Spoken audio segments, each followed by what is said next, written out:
We want to talk about cervical cancer. It's one of the most preventable cancers, but recently the United States is seeing a backslide as far as detection. It's interesting, and we want to know why, so that's why we're bringing in Dr. Kohli, our medical expert. So this seems, we know about it. We've talked about it forever, so why are we seeing this? I don't know. I mean, as Tom said, it's one of the most preventable cancers, and what's unique about cervical cancer, it's caused by a virus, and it's a sexually transmitted disease. So it's one of the few cancers that you can actually get from sexual intercourse. So putting all that together, the fact that we're more sexually active than we've ever been, it really surprises me that we're seeing a decrease in screening in 20 to 30-year-olds, and that's why we're seeing more cancer now occurring in 30 and 40-year-old women. Is screening the key? Because that's the start, but it's also, it seems like there are prevention techniques that even if you aren't screened, you might use. Yes, the vaccine is highly effective. So the human papillomavirus, or the HPV virus, causes cervical cancer. And if you're sexually active and a man, there's a 90% chance in your lifetime you'll get HPV, and as a woman, an 80% chance. So when you have a vaccine that's 90% effective, especially against the highest risk strains, you're talking not just cervical cancer prevention, vaginal cancer, penile cancer, anal cancer, oral cancer, all the other cancers caused by HPV. Yet when you look at parents of adolescents, only 61% of adolescents are up to date on their HPV vaccine. So I think a huge part of this is the vaccine hesitancy. There has been some discussion, especially with RFK Jr., about this vaccine not being safe and not being a good vaccine to give to our children and sending them the wrong message. And some of that has spurred parents to not vaccinate their children.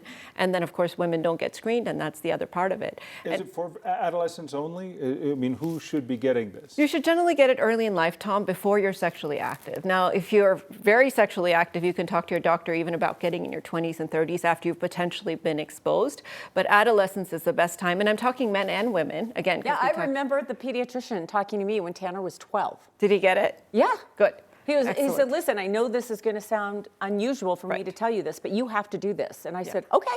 And what we're seeing is that the women that identify as gay or bisexual, the ones that are uninsured, they're not white, the least likely to get cervical cancer screening, least likely to get cervical cancer care, and therefore most likely to die.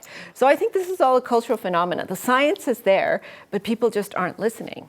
The cultural phenomenon that we may feel the effects of in the near future, certainly in the far future, if people are not finding themselves vaccinated. Very much so. In fact, we're losing thousands of Americans every year already to cervical cancer.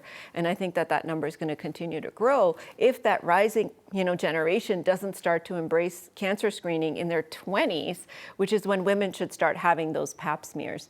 As soon as they're sexually active, they should start having those pap smears because chances are they've been exposed. Now, the good thing about cervical cancer is that it warns us. It takes years to turn into cancer.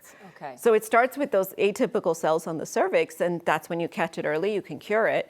You just, do a colposcopy and take off a little piece of the cervix. But if you leave it over 5-10 years, it'll then turn into How will that be diagnosed, though? How would someone know that they have this? the pap smears. That's so the you test. have to get that. So every 3 to 5 years as a sexually active woman, even after the age of 65, if you've had your uterus removed, you would think, okay, well, I don't have a cervix, so I don't need to get cervical cancer screening. But if you've had high-risk HPV, you can get vaginal cancer. So you may even need to get that checked. So it's important to talk to your doctor about your risk if you're sexually active or have ever been active, because this is an infection that can even manifest years later. Yeah, and so often we hear about that in older generations. So yeah, it's easy. Okay, vaccine and get your screening. Yeah, that's the problem with it, is you hear the stories. It's easy, it's preventable, take care of it. Well, and a lot of older women say, well, I haven't had sex in 20 years, so I don't need to worry. But remember, it could have been that exposure 20 years ago that's been smoldering that may now cause risk. So talk to your doctor. Certainly worth checking out. Dr. Kohli, good to see you. Thanks as always.